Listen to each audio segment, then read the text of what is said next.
c'est une prière et un projet.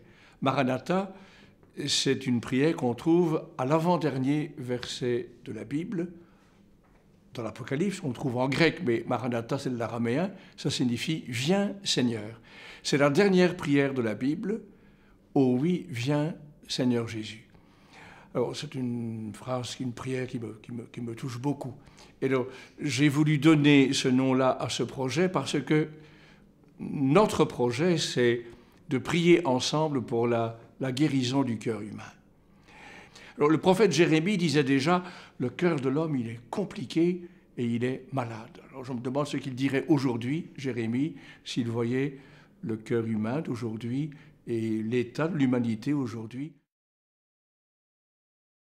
Cette idée m'est venue conjointement avec une dame qui est croate d'origine et qui travaille beaucoup à Medjugorje.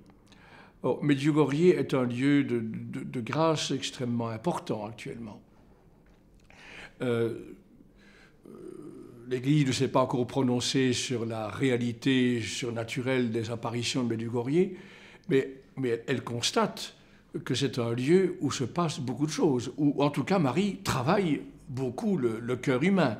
Que de gens ont vécu une guérison spirituelle à Medjugorje, que de jeunes qui ont découvert la foi, leur vocation, que de gens ont redécouvert la valeur du jeûne, que de gens ont redécouvert le sacrement du pardon, la réconciliation, ont redécouvert la prière en famille grâce à Medjugorje. Alors, donc, c'est un lieu important de grâce et qui est un peu dans le prolongement de Fatima. Or, Fatima, comme Medjugorje, avait déjà une saveur qu'on appelle en théologie eschatologique, c'est un mot savant pour désigner ce qui concerne l'aboutissement ultime de l'histoire humaine. C'est un projet de prière. On a déjà réalisé pour cela une neuvaine de prières qui est disponible. Nous avons enregistré récemment tout un rosaire, Maranatha, avec chaque fois des intentions de prière qui touchent la guérison du cœur humain dans ses différentes facettes, dans ses différents aspects. Mais cela va culminer par un premier, j'espère que ce sera seulement un premier grand pèlerinage au mois d'août 2013, l'an prochain, un pèlerinage en Terre Sainte. Pourquoi en Terre Sainte? Parce que c'est notre berceau, c'est le berceau de la foi chrétienne. Ce sera d'ailleurs un pèlerinage écuménique et des chrétiens de différentes confessions. C'est là que nous sommes nés, et en même temps c'est une manière de soutenir et d'aider nos frères et sœurs chrétiens de Terre Sainte, pour lesquels la vie n'est vraiment pas facile. Et là où nous sommes nés, nous voudrions ensemble prier, jeûner, intercéder, nous engager, faire preuve de solidarité afin qu'ensemble nous collaborions à la guérison de notre propre cœur et la guérison de l'humanité. D'ailleurs, il y aura 3 grands jours de prière, d'intercession, de jeûne pour la guérison de l'humanité.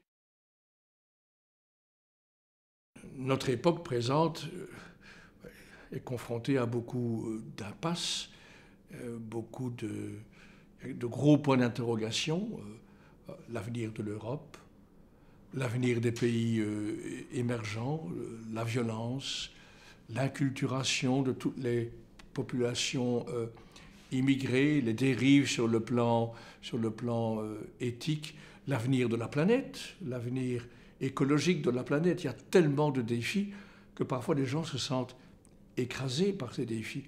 Et notre conviction, c'est que la solution de ces défis passe de manière centrale par la conversion du cœur.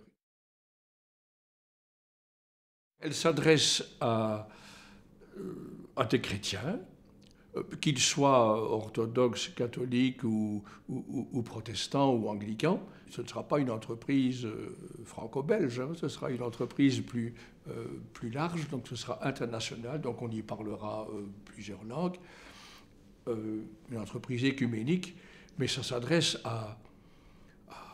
ça ne s'adresse pas uniquement à un public sélect, à un public choisi. je dirais, les 3 mots que Jésus emploie quand ses tout premiers disciples dans l'évangile de Jean le suivent en se demandant qui est-il, est-ce que ça vaut la peine de le suivre, et il leur demande Rabbi, où demeures-tu? Alors Jésus ne leur communique pas une adresse, ni une adresse postale, ni une adresse électronique. Il leur dit venez et voyez. Moi, je dirais la même chose. Voilà un projet qui est né au cœur de quelques croyants, qui intéresse déjà pas mal de monde.